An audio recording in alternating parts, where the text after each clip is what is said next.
ஆண்டவருக்குள் பிரியமான சகோதர சகோதரிகளே, கத்தோலிக்க திருச்சபையிலே பல விஷயங்கள் அதனுள்ளே அடங்கி இருக்கிறது. அதில் ஒரு முக்கியமான ஒரு விஷயம், நாம் எல்லோருமே அதை உணர்ந்து அதற்குள் பயணித்து கொண்டிருக்கக்கூடிய ஒரு காரியம்.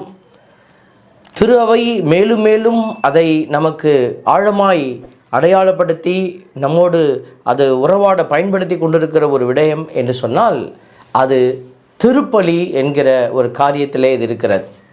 இந்த திருப்பலியைத்தான் திரு அவை பல்வேறு கோணங்களில் நமக்கு அதை புரிந்து கொள்ளவும், அதை அறிய கூடிய ஆற்றலை நம்ம வளர்த்து கொள்ளவும் நமக்கு திரு அவை கற்பித்து கொண்டே இருக்கிறது.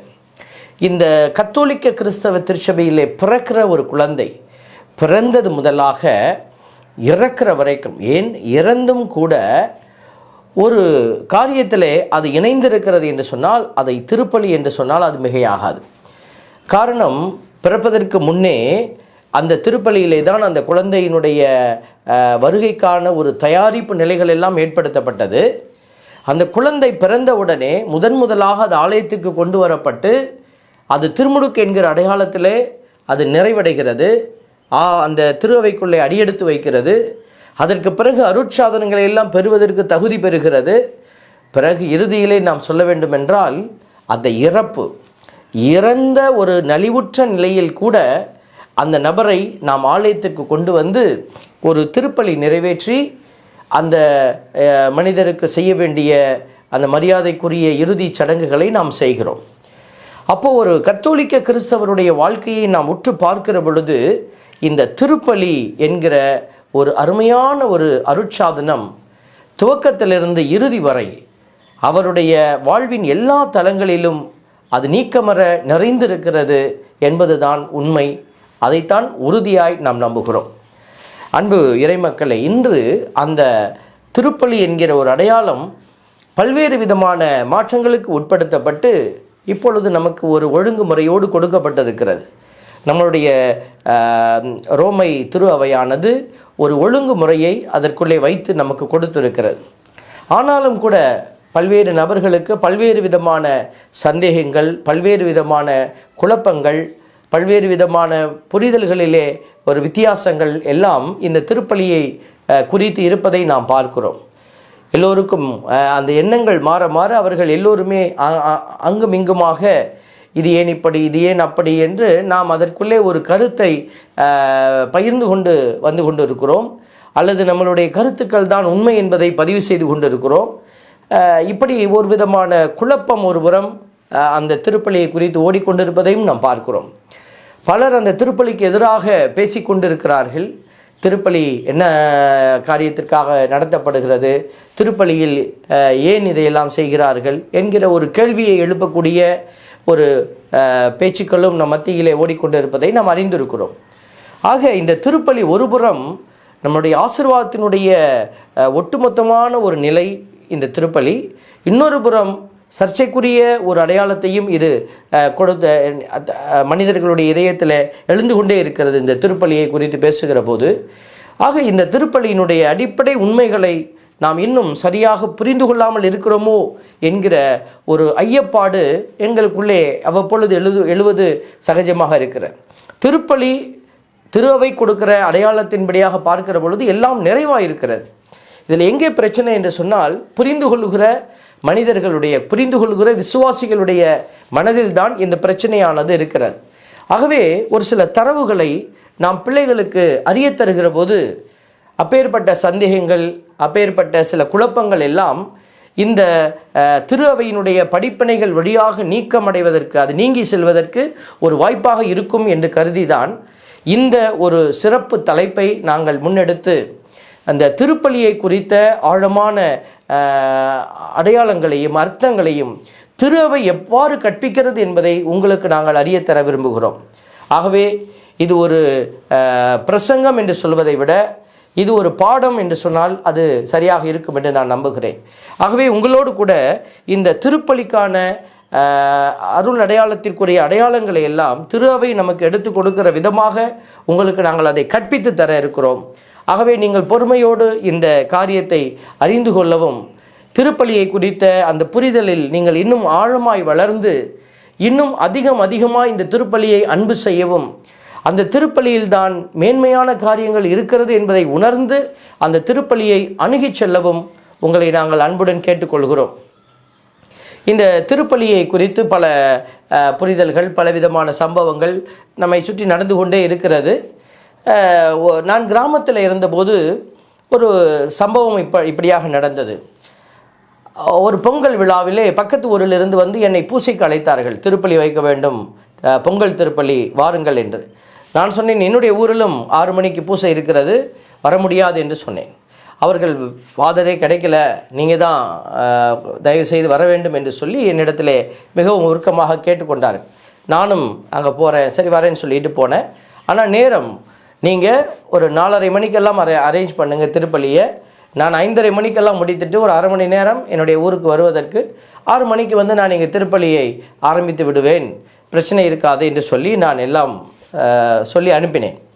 4:30 மணிக்கு நான் அந்த ஊருக்கு போகிறேன். அங்கே யாருமே இல்லை. அந்த கோவில் திறந்து கிடக்கிறது, ஆனால் ஒரு ஜீவன் கூட அங்கே இல்லை. 4:30 மணியிலிருந்து நான் உட்கார்ந்து மணி 5:15 மணி வரைக்கும் ஆயிடுச்சு, யாருமே வரல. அப்புறம் அங்கே இருக்கிற ஒரு சிலரை அழைத்து ஒரு வழியாக அந்த திருப்பலியை வைத்து விட்டு அங்கேயே முடிப்பதற்கு 6 மணி ஆகிவிட்டது. அந்த கடைசியிலே அந்த பொங்கலை மந்திரிப்பதற்காக சென்று கொண்டிருந்த போது அந்த அழைப்பாளர் என்னை வந்து அழைத்தார் அல்லவா, அவர் தான் அந்த ஊரில் ஒரு பெரிய மனிதர். அவரிடத்துல நான் கோபமாக சற்று சொன்னேன், உங்களுக்கு நேரத்தை நான் சொல்லியிருக்கிறேன், நீங்கள் ஏன் இப்படி செய்தீங்க, யாருமே இல்லையே அப்படின்னு சொன்னேன். அப்போ அவருடைய வாயிலிருந்து வந்த ஒரு வார்த்தை, 5 நிமிஷம் பூசை வச்சாலும் பூசை தானே ஃபாதர் அப்படின்னு சொன்னார். அதை கேட்ட உடனே எனக்கு ஆச்சரியமாக இருந்தது. நான் சொன்னேன், புஸ்தகத்தில் இருக்கிற அந்த பூசையினுடைய ஆர்டரை நம்ம ஃபாலோ பண்ணாலே 1/2 மணி நேரம் ஆகுமே என்று சொன்னேன். அது இருக்கிறது அப்படியே வாசித்தாலே நமக்கு 1/2 மணி நேரம் ஆகும். நீங்கள் வந்து இப்படி சொல்கிறீங்களே, 5 நிமிடத்திலே பூசை என்று சொல்கிறீங்களேன்னு சொல்லிட்டு நான் குழப்பமான மனநிலையோடு அந்த இடத்தை விட்டு நான் போயிட்டேன். அந்த பங்கு தந்த இடத்திலே நான் பேசி கொண்டிருந்த போது இந்த மாதிரி நடந்துருச்சு ஃபாதர் என்று சொன்னபோது அவர் சிரித்தார். அவர் எதுக்காக சிரிக்கிறீங்க நான் கேட்டப்போ அவர் சொன்னார், பூசைன்னு கேட்டாங்கன்னு நீ பூசை வைக்க போனியா அப்படின்னு கேட்டார். அப்படி தான் அவங்க கேட்டாங்க அப்படின்னு, பொங்கலுக்கு பூசை வைக்கணும் வாங்கன்னு கூப்பிட்டாங்க அப்படின்னு. அவர் சொன்னார், அவங்க பூசைன்னு தான் கேட்பாங்க, ஆனால் நம்ம பூசை அவங்க கேட்கல, போய் நீங்கள் மந்திரிச்சிட்டு வந்தால் போதும், அதைத்தான் அவங்க பூசைன்னு சொல்கிறாங்க அப்படின்னு சொன்னார். எனக்கு ஒருபுறம் நகைச்சுவையாக ஒரு மாதிரி நகைப்பாக இருந்தாலும் ஒருபுறம் வேதனையாக இருந்தது. எப்போ தான் நம்ம இதெல்லாம் தெரிந்து கொள்ள போகிறோம், இன்னும் ஒரு அறியாத நிலையிலேயே நாம் கடந்து சென்று கொண்டு இருக்கிறோமா என்கிற ஒரு போராட்டம் மனதிலே எழுந்தது. அன்றிலிருந்து தான் இந்த தெளிவுகளை எல்லாம் நாங்கள் கொடுக்க ஆரம்பித்தோம். பிரசங்கங்கள் வழியாக, இறை செய்திகள் வழியாக. அந்த நம்ம பிரசங்கத்தில் சொல்கிறது கூட தவறுதலாக புரிந்து கொள்ளப்படுகிற ஒரு சூழலையும் நாங்கள் இப்பொழுது பார்த்து கொண்டு இருக்கிறோம். அது இன்றைக்கெல்லாம் பார்த்தீங்கன்னாக்கா நம்மளுடைய பிரசங்கத்தை எல்லாம் வெட்டி ரீல்ஸ் மாதிரி போட்டு யாரோ போடுறாங்க. அது நாங்கள் செய்வதில்லை, அது யாரோ யூடியூபர்ஸ் என்ன செய்கிறாங்க அதை செய்கிறாங்க. அவர்களுக்கு அது இறை வார்த்தையை அறிவிக்க வேண்டும் என்கிற ஒரு போக்கு இருக்கிறதா என்று எனக்கு தெரியலை. எல்லோருக்கும் அது இருக்குமான்னு தெரியலை. ஆனால் அதிலே ஒரு சின்ன லாபம் அவர்களுக்கு கிடைக்கிறது. யூடியூப்பை பார்க்குறவங்க வியூவர்ஸ் வழியாக கிடைக்கிற அந்த பணம் இருக்கிறது, பொருளாதார தேவை நிறைவு செய்கிறது. அதுக்காக கூட அவர்கள் செய்து கொண்டிருக்கிறார்கள். அப்படிப்பட்ட அந்த நிலையிலே நாம் பார்க்கிற பொழுது ஒரு சில ரீல்ஸ் ஒரு சரியான ஒரு முடிவில்லாதபடி அது கொடுக்கப்படுகிற பொழுது அங்கே நாங்களும் கூட பலரால் ஏளன செய்யப்படுகிறோம், கேள்விக்கு உள்ளாக்கப்படுகிறோம். அவர்கள் பலர் வந்து எங்களை அவமானமாய் பேசுவதை எல்லாம் பார்த்துருக்கிறோம். சில பேர் அதை என்ன செய்கிறாங்க, எனக்கே அனுப்பி விடுவாங்க, உங்களை இவர் இப்படி தான் பேசினார் பாருங்க அப்படின்னு சொல்லி. இப்படி பலவிதமான ஒரு போராட்டத்துக்கு மத்தியிலே தான் இந்த ஊழியமானது நடந்து கொண்டு இருக்கிறது. அது எப்படி இருந்தாலும் சரி பரவாயில்லை, நாம் சொல்ல வேண்டியதை சொல்லிக்கொண்டே இருக்க வேண்டும். ஆண்டவர் சொன்னார், நீங்கள் சாம காவலர், நீ ஊத வேண்டிய சங்க ஊதிக்கிட்டே இரு என்று சொல்லியிருக்கிறார். அதனால் நம்ம இதை உண்மையை உரைத்து கொண்டே இருப்போம். இப்போ இந்த பாடத்தை நம்ம துவங்குகிறோம். இந்த திருப்பலியை குறித்த ஒரு புரிதலை உங்களுடைய இதயத்தில் வைத்து நீங்கள் முதலில் சரியாக அந்த பாடத்தை புரிந்து கொண்டு, திருப்பலியினுடைய அந்த மையத்தை புரிந்து கொண்டு, அதனுடைய ஆற்றலை புரிந்து கொண்டு நீங்கள் என்ன செய்யணும், நற்செய்தியாளர்களாக மாறி நீங்கள் மற்றவர்களுக்கு அந்த திருப்பலியினுடைய ஆசீர்வாத கிருபையை எடுத்து சொல்ல வேண்டும். அன்புக்குரியவர்களே, நம்மளுடைய திருப்பலி புத்தகத்தில் நீங்கள் பார்க்க முடியும். அதனுடைய துவக்க பகுதிகளிலே இந்த திருப்பலியை குறித்து ஆழமாய் அவர்கள் எழுதியிருக்கிறார்கள். அதைத்தான் உங்களோடு நான் இப்பொழுது பேசப் போகிறேன். அதில் வரக்கூடிய அந்த தலைப்பு பாருங்க, நற்கருணை கொண்டாட்டத்தின் முதன்மையும் மாண்பும். இதுதான் முதல்ல, அதுதான் திரு அவையினுடைய அடிப்படை. நற்கருணையினுடைய கொண்டாட்டம் தான் முதன்மையான ஒரு அடையாளமாக இருக்கிறது. அதில் வரக்கூடிய அந்த முதல் பகுதி பாருங்க, திருப்பலி கொண்டாட்டம் கிறிஸ்துவும் திரு ஆட்சி முறைப்படி அமைந்த இறைமக்களும். திருப்பலி கொண்டாட்டம் கிறிஸ்துவும் திரு ஆட்சி முறைப்படி அமைந்த இறைமக்களும் சேர்ந்து ஆற்றும் செயல் ஆகும். இதில் ஒரு அருமையான கருத்தை இந்த வரி விளக்கி இருக்கிறது. இது சாமியார் வைக்கிற பூசை திருப்பலி அப்படின்னு சொல்லவே படலை. கிறிஸ்து தான் அந்த இடத்துல திருப்பலியை கொடுக்கிறார், நிறைவேற்றுறாரு. திருப்பலி கொண்டாட்டம் கிறிஸ்துவும் திரு ஆட்சி முறைப்படி அமைந்த. அந்த திரு ஆட்சி முறைப்படினா என்ன? திரு அவையினுடைய சட்டத்தின்படி அமைந்த அப்படின்னு வச்சுக்கொள்ளலாம். அந்த திரு ஆட்சி முறைனா என்ன? இப்போ எல்லோருமே இந்த திருப்பலிக்குள்ளே பங்கெடுக்கிறதுக்கு கட்டாயப்படுத்தப்படுகிறார்களா அப்படின்னா இல்லை. இந்த கிறிஸ்தவர் அல்லாதவர்கள் இதில் நீங்கள் பூசைக்கு போய் உட்காருங்கன்னு நம்ம சொல்கிறது இல்லை. அப்போ கிறிஸ்தவர்களாக கத்தோலிக்கர்களாக இருக்கிறவர்களுக்கு இந்த கட்டளை கொடுக்கப்படுகிறது. இன்னும் புரியும்படி சொன்னோம்னா, திருமுழுக்கு வாங்கினவர்கள் இந்த திருப்பலியை கண்டிப்பாக நீங்கள் ஒப்பு கொடுக்க வேண்டும். திருப்பலியை நீங்கள் பங்கேற்று அதை நீங்கள் சரியான விதத்தில் ஒப்பு கொடுக்க வேண்டும். இந்த அடையாளத்தின்படி தான் பார்க்கிற போது திரு ஆட்சி முறைப்படி அமைந்த, அப்போது ஒரு திருமுழுக்கு பெற்று திரு ஆட்சி முறையினுடைய அந்த ஒழுங்குமுறைகளில் நிற்கக்கூடிய பிள்ளைகளுக்கு இந்த கட்டளை அமைந்த இறைமக்களும் சேர்ந்து ஆற்றும் செயல். அப்போ கிறிஸ்துவும் இந்த திருமுழுக்கிலே கடவுளுடைய திரு அவையில் இணைந்திருக்கிறவர்களும் இணைந்து செயல்படுத்தக்கூடிய ஒரு முறை தான் திருப்பலி. இதில் தான் நம்ம ஒரு புரிதலை பெற்றுக்கொள்ள வேண்டும். இது குருவானவர் ஏதோ மக்களுக்கு கட்டாயப்படுத்தி கொடுக்குற ஒரு திருப்பலி என்று நீங்கள் நினைத்து கொள்ளக்கூடாது. இது கிறிஸ்து கொடுக்குற ஒரு அடையாளம். கிறிஸ்துவோடு இணைந்து நீங்கள் செயல்படுத்துகிற ஒரு அடையாளம். நீங்கள் என்று சொல்லுகிற போது எல்லா விதமான அந்த திருமுழுக்கினுடைய ஆற்றலை பெற்றவர்கள். இந்த திருமுழுக்கில் என்ன வருகிறது? அடிக்கடி நான் என்னுடைய பிரசங்கத்தில் சொல்லியிருக்கிறேன். திருமுழுக்கிலே உங்களுக்கு அபிஷேகம் கொடுக்கப்படுகிறது. குருவானவருக்கு கிறிஸ்மா என்கிற எண்ணெய் கையில் பூசி அவர்கள் குருவை அபிஷேகம் செய்கிறார்கள். ஒரு ஆயரை அபிஷேகிக்கிற போது அதே கிறிஸ்மா என்கிற எண்ணெய் ஆயருக்கு அபிஷேகத்துக்கு பயன்படுத்தப்படுகிறது. அந்த எண்ணெய் தான் குழந்தையாக இருக்கிற உங்களுடைய உச்சந்தலையிலும் பூசப்பட்டு நீங்கள் அபிஷேகிக்கப்பட்டீர்கள், ரட்சிக்கப்பட்டீர்கள். இந்த வார்த்தைகள் எல்லாம் நமக்கு பல பேருக்கு புரியாமல் இருக்கிறது. இந்த ரட்சிப்பை நீங்கள் எப்போ பெற்றுக்கொண்டீங்க? இந்த அபிஷேகத்தை எப்போ பெற்றுக்கொண்டீங்க? நீ குழந்தையாக இருக்கிற போது உங்கள் பெற்றோர்களுடைய பரிந்துரை, ஞான பெற்றோருடைய பரிந்துரை, இதெல்லாம் சேர்த்து குருவானவருடைய பரிந்துரை, அங்கே இருக்கக்கூடிய பெரியவர்களுடைய பரிந்துரையோடு நீங்கள் திரு அவையில் உறுப்பினர்களாக மாறினீர்கள். அப்போ அங்கே என்ன நடந்தது? நான் சொல்லக்கூடிய இந்த அபிஷேகம் நடந்தது. அதைத்தான் குருத்துவ அபிஷேகம் என்று சொல்லுகிறோம். நான் குருத்துவ அபிஷேகம் என்று சொல்லுகிற பொழுது குருத்துவத்தை இரண்டாக பிரித்து பார்க்கிறோம். பொது குருத்துவம், பணி குருத்துவம்.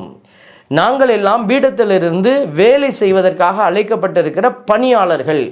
இந்த வேலையை செய்வதற்கு இந்த தளத்தில் இருந்து செயல்பட அழைக்கப்பட்ட பணியாளர் குருக்கள். ஆனால் இந்த பணியாளர் குருக்கள் எங்கிருந்து அழைக்கப்படுகிறார்கள்? பொது மக்களிடமிருந்து தான் எடுக்கப்படுகிறார்கள். அதாவது பொது குருத்துவத்தை பெற்று அங்கே அமர்ந்திருக்கிற அந்த பொதுமக்கள் மத்தியிலிருந்து தான் இந்த குருக்கள் எடுக்கப்படுகிறார்கள். அப்போ முதல்ல வரக்கூடியது பொது குருத்துவம். அங்கிருந்து தான் பணி குருத்துவம் இறங்கி வந்தது. அதை காட்டுவதற்காகத்தான் குருவானவர் ஆலயத்தினுடைய முகப்பிலே அந்த உடுப்புகளை போட்டுவிட்டு அங்கிருந்து நடந்து வருவதை நீங்கள் பார்த்திருப்பீர்கள். பொது குருத்துவத்திலிருந்து தான் பணி குருத்துவம் வந்தது என்பதை அடையாளப்படுத்துகிற வருகை பவனி அந்த பவனி. ஆகவே தான் அன்புக்குரிய பிள்ளைகளே, நாம் குருத்துவம் என்று சொல்கிற பொழுது ஏதோ குருவை மட்டுமே அடையாளப்படுத்துகிற வார்த்தையாக இதை பார்க்கக்கூடாது. திருமுழுக்கு பெற்ற எல்லோருமே குருத்துவத்தில் நாம் இணைந்திருக்கிறோம். எல்லோரும் இந்த திருமுழுக்கு பெற்றிருக்கிற குருத்துவத்தில் இணைந்திருக்கிற பிள்ளைகள், இன்னும் நம்முடைய வார்த்தையில் சொல்லணும்னா அபிஷேகிக்கப்பட்ட பிள்ளைகள், இன்னும் ஒருபடி உங்கள் புரியும்படி சொல்லணும்னா ரட்சிக்கப்பட்ட பிள்ளைகள் இணைந்து வந்து இந்த திருப்பலியை கொண்டாட, கிறிஸ்துவோடு இணைந்து கொண்டாட நாம் வந்திருக்கிறோம். சேர்ந்து ஆற்றும் செயல் ஆகும். இதுதான் திருப்பலி. இதை நீங்கள் புரிந்து கொண்டிருப்பீர்கள் என்று நாங்கள் நம்புகிறோம். எனவே அது அனைத்துலக திரு அவையினுடையவும். பார்த்தீங்களா, இது ஒருத்தருடைய அல்ல, ஒரு பங்கினுடைய, ஒரு குருவானவருடைய இல்லை. இந்த திருப்பலி அனைத்து உலக திரு அவையினுடையவும் தல திரு அவையினுடையவும் நம்பிக்கையாளர் ஒவ்வொருவருடையவும் முழுமையான கிறிஸ்தவ வாழ்வின் மையமாகும். இதில் எங்கேயாவது பங்கு சாமியார், பங்கு குரு அப்படியெல்லாம் போட்டிருக்காங்களா பாருங்கள். இல்லை, இது பணி குருத்துவத்தை மட்டும் அடையாளப்படுத்துகிற ஒரு அருட்சாதனம் அல்ல. அதனால தான் இந்த வார்த்தைகளை நாங்கள் மீண்டுமாய் உங்களுக்கு வாசித்து காட்டுகிறோம். எனவே அது அனைத்துலக திரு அவையினுடையவும் தல திரு அவையினுடையவும் நம்பிக்கையாளர் ஒவ்வொருவருடையவும் முழுமையான கிறிஸ்தவ வாழ்வின் மையம் ஆகும். அதனால தான் இந்த திருச்சபை நம்ம சொல்லுது, இந்த யூக்கரிஸ்டிக் செலிப்ரேஷன், இந்த திருப்பலி கொண்டாட்டம் என்பது, நற்கருணை என்பது கிறிஸ்தவ வாழ்வின் ஊற்றும் உச்சமும் என்று சொல்லுகிறது. அப்போ இதுதான் உயர்ந்த ஒரு அடையாளம். இதுக்கு மேலே ஒன்றுமே கிடையாது.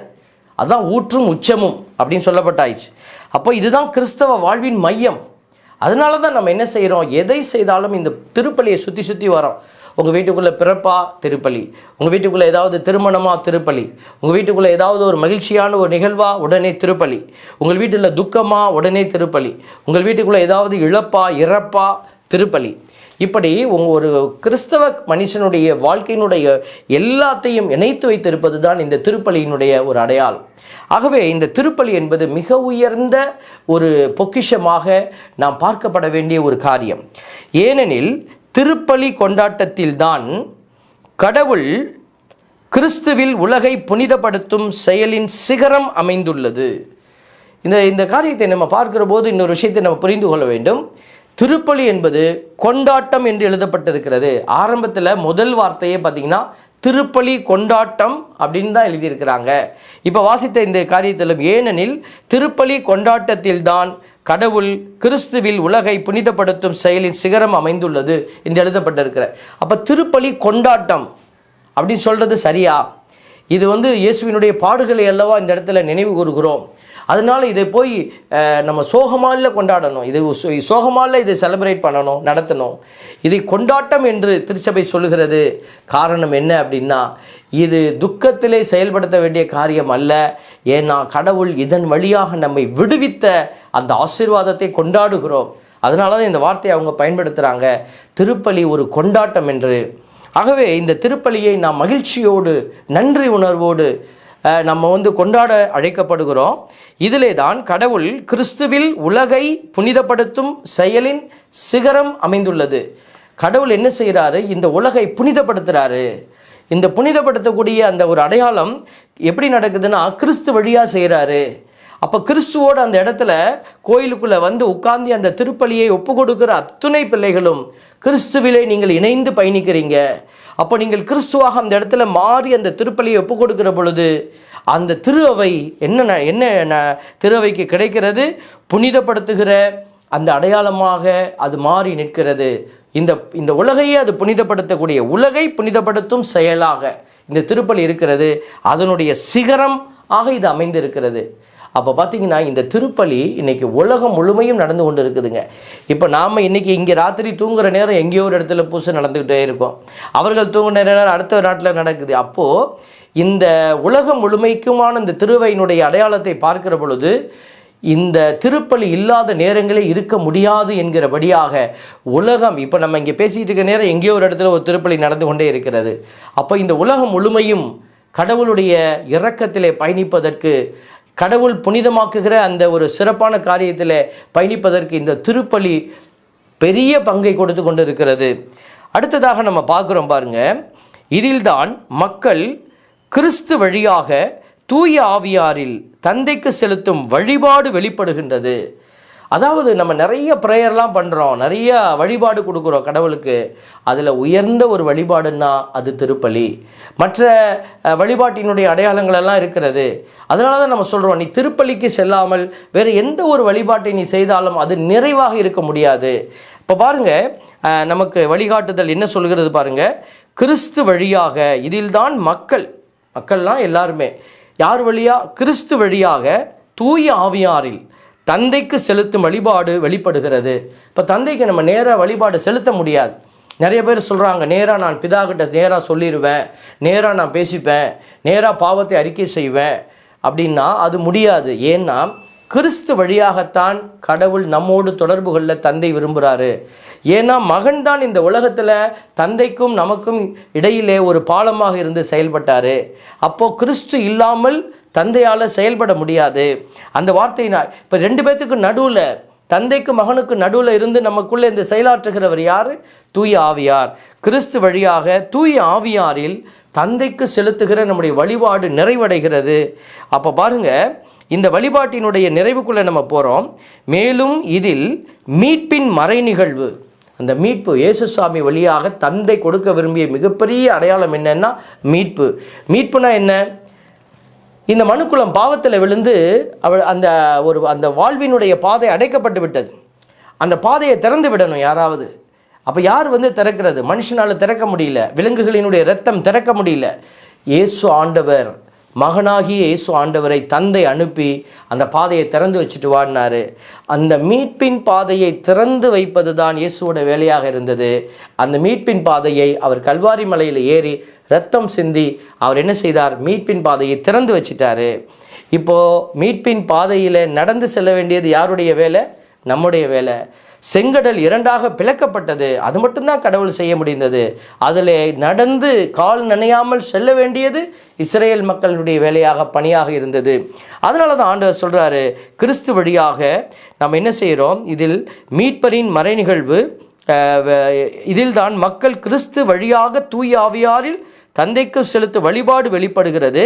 மேலும் இதில் மீட்பின் மறை நிகழ்வு ஆண்டின் கால வட்டத்தில் நினைவு கூறப்பட்டு, அதாவது சைக்கிள்னு சொல்லுவாங்க, அதாவது ABCன்னு 3 சைக்கிள் போட்டு அந்த வார்த்தைகள் எல்லாம் அதில் நமக்கு பகிரப்பட்டு இது நினைவு கூறப்பட்டு ஒரு வகையில் உடனிருக்க செய்யப்படுகின்றது. நாம் இந்த திருவையோடு பயணிக்கிற அந்த உடனிருப்பை கொடுத்து நமக்கு உதவி செய்கிறது.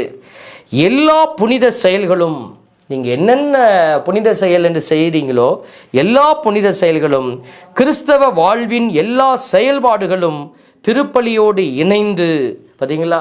அதனால தான் எதுவுமே இந்த காரியத்தை விட்டு விலகி இருக்க முடியாது. எல்லாமே திருப்பலியோடு இணைந்து அதிலிருந்து தொடங்கி அதை நோக்கியே நாடி நிற்கின்றன. அதனால தான் நீங்கள் எந்த ஒரு இரக்கத்தின் செயல் செய்தாலும், எந்த ஒரு பக்தி முயற்சியை எடுத்தாலும், அது எங்கே மையம் கொண்டு நம்மை அழைத்து செல்கிறதுன்னா இந்த திருப்பலியில் தான் அது தொடங்கி அதை நோக்கி நம்மை அழைத்து செல்கிறது. அதனால தான் நம்ம சொல்கிறோம், நம்ம வெறுமனை போய் 2 நல்லதை செய்துட்டு நம்ம கடவுளை குறித்த அக்கறை இல்லாமல் இருந்தோம் என்று சொன்னால், அல்லது இந்த வழிபாட்டு காரியத்திலே நமக்கு ஒரு விருப்பம் இல்லாமல் இருக்கிறோம் என்று சொன்னால், அது நிறைவடையாத நன்மைத்தனமாகவே இருந்துவிடும். காயினுடைய காணிக்கை போல, காயின் காணிக்கையை கொடுத்தா ஆனால் கடவுளுக்கு அது நிறைவடைய முடியல, நிறைவுக்குள்ள அது வர முடியல. அதே போல தான் இன்றைக்கு நிறைய பேர் ஏதோ ஒரு நன்மையை செய்தால் போதும் என்று நினைக்கிறார்கள். அது மட்டும் பத்தாது, நீங்கள் நன்மை செய்து அந்த நன்மைத்தனம் எங்கே நிறைவு செய்யப்பட வேண்டும் என்று சொன்னால் திருப்பலியில் நிறைவு செய்யப்பட வேண்டும். அதை மீண்டுமாய் உங்களுக்கு வாசிக்கிறேன் பாருங்க. எல்லா புனித செயல்களும், கிறிஸ்தவ வாழ்வின் எல்லா செயல்பாடுகளும் திருப்பலியோடு இணைந்து அதிலிருந்து தொடங்கி அதை நோக்கியே நாடி நிற்கின்றன. என் அன்பு இறைமக்களே, திருப்பலியினுடைய முதல் பகுதியை பார்க்கும்போது இவ்வளவு ஆழமாக அவங்க எழுதியிருக்கிறாங்க. இன்னும் ஆழமாக இதை நீங்கள் சிந்திக்கவும் முடியும். ஆக இந்த திருப்பலி என்பது ஏதோ நம்ம ஒரு வாழ்க்கையில் ஏதோ ஒரு ஓரமாக வச்சுக்கொள்ளலாம் என்று அல்ல. இது நம்முடைய வாழ்வினுடைய எவ்வளவு ஆழமான மையமான ஒரு காரியம் என்பதை உணர்ந்து நம்ம இந்த திருப்பலியை இன்னும் அதிகமாய் நேசிக்க, இந்த திருப்பலிக்குள்ளே நாம் கடந்து செல்ல, இந்த திருப்பலியை நாம் கடவுளுக்கு உகந்த ஒரு வழிபாடாக நாம் உயர்த்தி கொடுக்க நம்ம முயற்சி செய்ய வேண்டும். அன்புக்குரிய இறைமக்களே, இந்த சிறப்பான இந்த முயற்சியில் நாங்கள் உங்களை வழிநடத்த துவங்கி இருக்கிறோம். நீங்கள் இந்த வழிநடத்துதலை உணர்ந்து, இந்த வழிநடத்துதலை இன்னும் பலருக்கு பகிர்ந்து, திருப்பலி என்பது வெறும் அடையாளம் அல்ல, திருப்பலி என்பது ஏதோ குருவானவர் செய்ய வேண்டிய விஷயம் அல்ல, இது நாம் எல்லோருமே இணைந்து செயல்படுத்த வேண்டிய காரியம் என்பதை உணர்ந்து கொள்ள, நீங்களும் ஒரு நற்செய்தியாளராக, நீங்களும் ஒரு நல்ல ஒரு கிரியா ஊக்கியாக, உற்சாகப்படுத்துகிற நல்ல உள்ளங்களாக மாற, இந்த நற்செய்தியை பலருக்கு எடுத்து செல்ல உங்களை நாங்கள் அன்புடன் கேட்டுக்கொள்கிறோம். தொடர்ந்து அடுத்த ஒரு செய்தியில் இந்த திருப்பலியை குறித்த அடுத்த ஒரு காணொளியில் இன்னும் ஆழமான ஒரு அடையாளத்தை நாம் திருச்சபையினுடைய படிப்பினையோடு நாம் சந்திக்க இருக்கிறோம். அதுவரை நாங்கள் உங்களுக்காக தொடர்ந்து ஜெபிக்கிறோம். இறைவன் உங்களை நிறைவாய் ஆசீர்வதிப்பார். God bless you.